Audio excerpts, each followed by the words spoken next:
إنما المؤمنون الذين إذا ذكر الله وجلت قلوبهم وإذا تليت عليهم آياته زادتهم إيمانا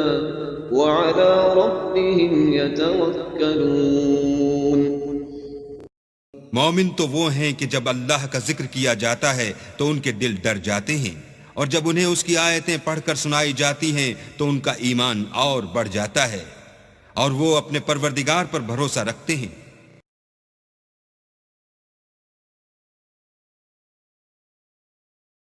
اعوذ باللہ من الشیطان الرجیم، پناہ مانگتا ہوں میں اللہ کی شیطان مردود سے۔ بسم اللہ الرحمن الرحیم، شروع اللہ کے نام سے جو بڑا مہربان نہایت رحم والا ہے۔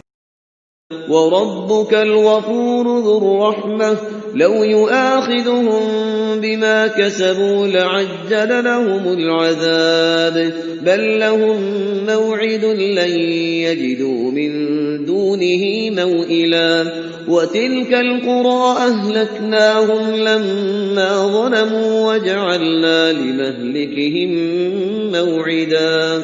وَإِذْ قَالَ مُوسَىٰ لِفَتَاهُ لَا أَبْرَحُ حَتَّىٰ أَبْلُغَ مَجْمَعَ الْبَحْرَيْنِ أَوْ أَمْضِيَ حُقُبًا فَلَمَّا بَلَغَا مَجْمَعَ بَيْنِهِمَا نَسِيَا حُوتَهُمَا فَاتَّخَذَ سَبِيلَهُ فِي الْبَحْرِ سَرَبًا فَلَمَّا جَاوَزَا قَالَ لِفَتَاهُ آتِنَا غَدَاءَنَا لَقَدْ لَقِينَا مِن سَفَرِنَا هَٰذَا نَصَبًا قَالَ أَرَأَيْتَ إِذْ أَوَيْنَا إِلَى الصَّخْرَةِ فَإِنِّي نَسِيتُ الْحُوتَ وَمَا أَنسَانِيهُ إِلَّا الشَّيْطَانُ أَنْ أَذْكُرَهُ وَاتَّخَذَ سَبِيلَهُ فِي الْبَحْرِ عَجَبًا قَالَ ذَلِكَ مَا كُنَّا نَبْغِ فَارْتَدَّا عَلَىٰ آثَارِهِمَا قَصَصًا فَوَجَدَا عَبْدًا مِّنْ عِبَادِنَا آتَيْنَاهُ رَحْمَةً مِّنْ عِندِنَا وَعَلَّمْنَاهُ مِن لَّدُنَّا عِلْمًا قال له موسى هل أتبعك على أن تعلمني مما علمت رشدا قال إنك لن تستطيع معي صبرا وكيف تصبر على ما لم تحط به خبرا قال ستجدني إن شاء الله صابرا ولا أعصي لك أمرا قال فإن اتبعتني فلا تسألني عن شيء حتى أحدث لك منه ذكرا فانطلقا حتى إذا ركبا في السفينة خرقها قال أخرقتها لتغرق أهلها حتى إذا ركبا في السفينة خرقها قال أخرقتها لتغرق أهلها لقد جئت شيئا إمرا قال ألم أقل إنك لن تستطيع معي صبرا قال لا تؤاخذني بما نسيت ولا ترهقني من أمري عسرا فانطلقا حتى إذا لقيا غلاما فقتله قال أقتلت نفسا زكية بغير نفس لقد جئت شيئا نكرا۔ اعوذ باللہ من الشیطان الرجیم، بسم اللہ الرحمن الرحیم۔ وَرَبُّكَ الْغَفُورُ ذُو الرَّحْمَةِ، اور آپ کا رب جو ہے بہت بخشنے والا ہے، بہت رحمت والا ہے۔ لَوْ يُؤَاخِذُهُم بِمَا كَسَبُوا لَعَجَّلَ لَهُمُ الْعَذَابَ، اگر وہ جو کچھ بھی ان کی کمائیاں ہیں، جو کرتوت ہیں، ان کے اوپر فوراً مواخذہ کر لیتا تو بہت جلدی ان کو عذاب جو ہے بھیج دیتا۔ اس سے پہلے آ چکا ہے، پھر زمین کے اوپر تو کوئی ایک انسان بھی باقی نہ رہتا اگر فوری طور پر انسان کو جو ہے سزا دے دی جائے۔ لَعَجَّلَ لَهُمُ الْعَذَابَ، تو اللہ تعالیٰ یقیناً بہت جلدی دے دیتا ان کو عذاب۔ بل لَهُم مَوْعِدٌ، نہیں، ان کے لیے ایک وقت ہے، وعدے کا وقت ہے جو معین ہے۔ لَن يَجِدُوا مِن دُونِهِ مَوْئِلًا، وہ اس سے کہیں سرکنے کی جگہ نہیں پائیں گے۔ جب وہ اجل آ جائے گی، جب وہ موعد آ جائے گا، جو وعدے کا وقت آ جائے گا، پھر جیسے پہلے ہم پڑھ چکے ہیں، لا يستقدمون ولا يستاخرون، نہ اب آگے جا سکیں گے نہ پیچھے۔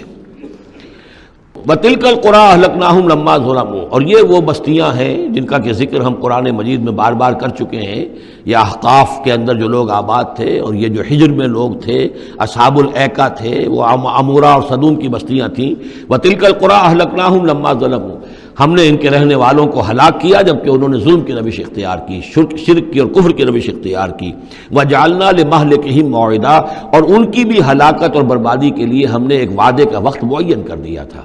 اس وقت معین سے پہلے عذاب ان پر بھی نہیں آ سکتا تھا۔ وَإِذْ قَالَ مُوسَىٰ لِفَتَاهُ لَا أَبْرَحُ حَتَّىٰ أَبْلُغَ مَجْمَعَ الْبَحْرَيْنِ أَوْ أَمْضِيَ حُقُبًا۔ اب یہ دو رکوع ہیں کہ جن میں حضرت موسیٰ علیہ السلام کے ایک سفر کا ذکر ہے۔ روایات میں جو بات معلوم ہوتی ہے، اور وہ اس قرآن مجید کے بیان کے ساتھ وہ چیز مطابقت رکھتی ہے، اس لیے بیان کر رہا ہوں کہ حضرت موسیٰ کو اللہ تعالیٰ نے حکم دیا کہ فلاں جگہ پر جاؤ اور وہاں تمہیں ہمارا ایک بندہ ملے گا، اور وہ بندہ جو ہے بہت صاحب علم ہے، کچھ عرصہ اس کے پاس رہو۔ ہو سکتا ہے کہ یہ حضرت موسیٰ علیہ السلام کا بھی ابتدائی دور ہو نبوت کا، اور جیسے کہ اللہ تعالیٰ نے ہمیں معلوم ہے روایات سے 3 برس تک جو حضور صلی اللہ علیہ وسلم کی تعلیم کا بندوبست کیا ہے، ایک فرشتہ جو ہے مستقل جو ہے آپ کے ساتھ رہا ہے، اسی طریقے سے شاید اللہ تعالیٰ نے کسی یا تو فرشتے کو، جسے ہم خضر کہہ دیتے ہیں، یہ بھی کوئی یقین کے ساتھ معلوم نہیں کہ وہ خضر علیہ السلام، قرآن میں ان کا نام نہیں ہے، یہ بھی رائے ہے کہ وہ فرشتے ہیں، یہ بھی رائے ہے کہ وہ انسانوں میں سے کوئی انسان ہے جن کو اللہ تعالیٰ نے بہت لمبی عمر دے دی ہے، جیسے جن کو دے رکھی ہے ایک ابلیس کو، تو انسانوں میں سے ایک اچھے اپنے نیک اور اپنے پسندیدہ اور برگزیدہ انسان کو بھی اس نے بہت بڑی عمر دے رکھی ہے، وہ حضرت خضر ہے۔ واللہ عالم، اس کے بارے میں کوئی تفصیل ہم نہیں جان سکتے، لیکن یہ کہ حضرت موسیٰ علیہ السلام سے کہیں کسی جگہ پر ان کو یہ خیال آ گیا کہ شاید اس وقت روئے ارضی پر سب سے زیادہ علم جو ہے اللہ تعالیٰ نے مجھے عطا کیا ہے، لیکن اس کے لیے پھر ذرا تعدیباً اور تربیتاً اور تعلیماً اب انہیں کہا گیا کہ فلاں ہمارا بندہ فلاں جگہ جاؤ، تمہاری ملاقات ہوگی، کچھ دیر اس کے پاس رہو اور دیکھو کہ وہ اس سے کیا حکمت تم سیکھ سکتے ہو۔ اب اس کے لیے حضرت موسیٰ نکلے ہیں اپنے نوجوان ساتھی خادم کے ساتھ، یوشع ابن نون ان کو ساتھ لے کر۔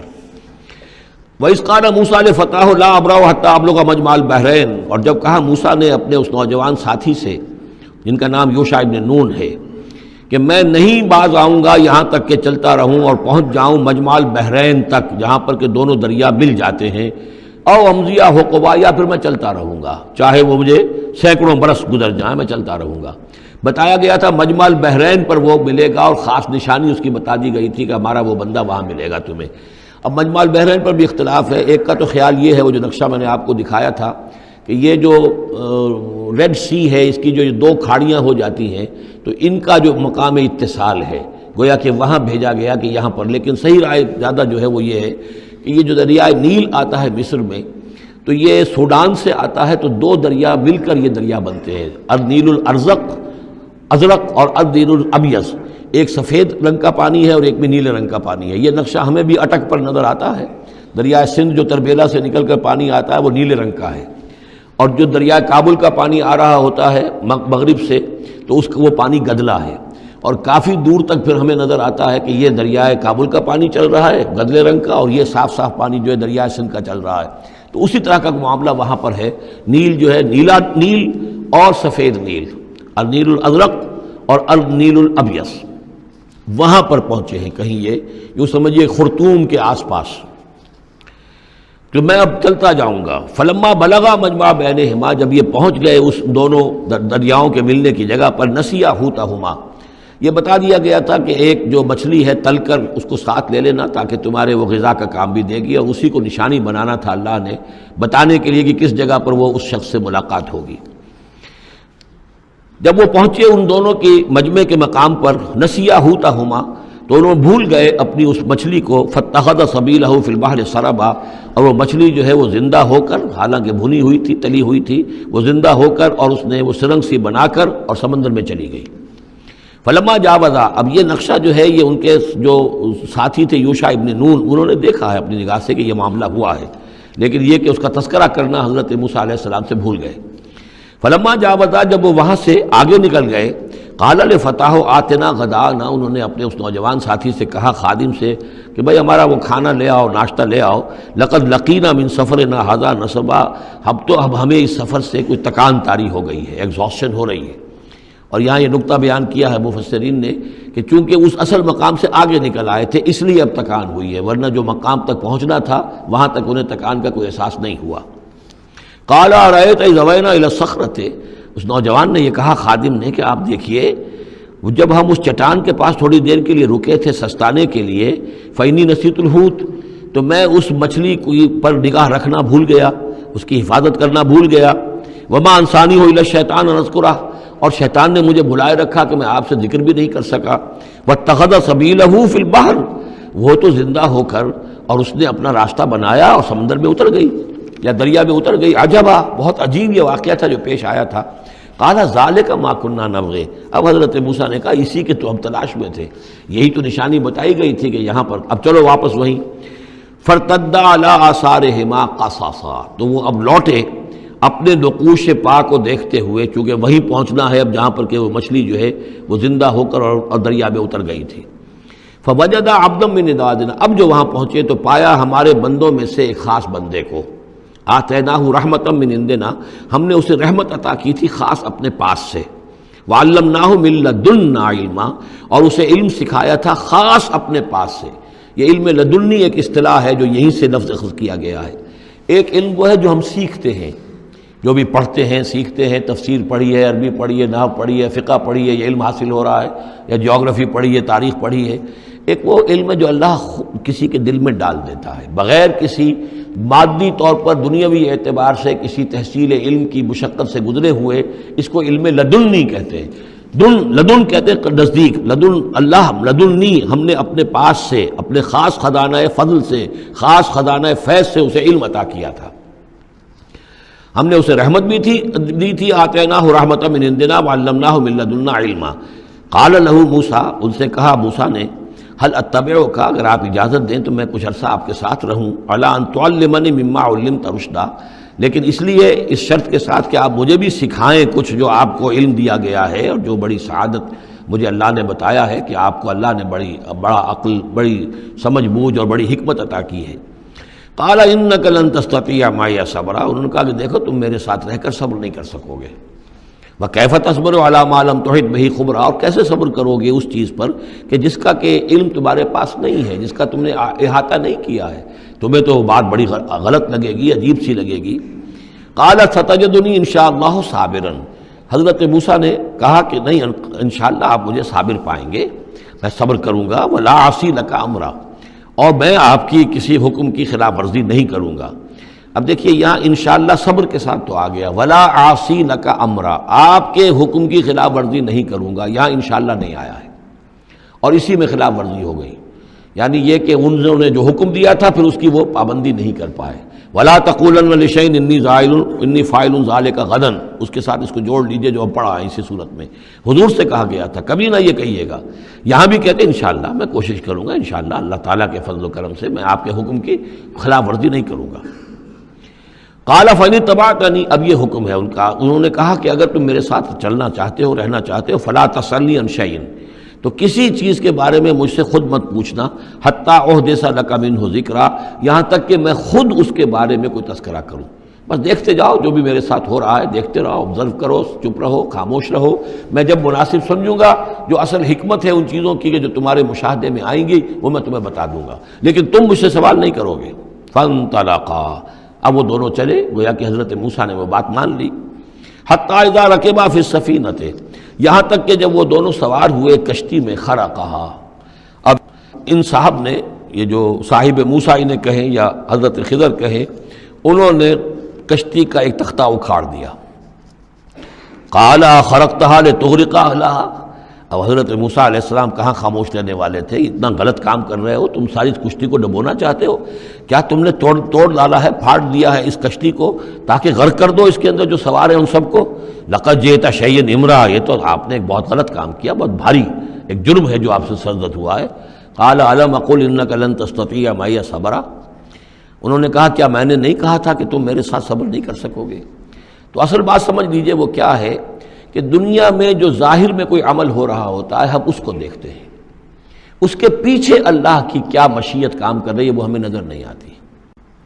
بظاہر کوئی شے ہمارے لیے بری ہے، اس کے پیچھے کوئی خیر آ رہا ہے،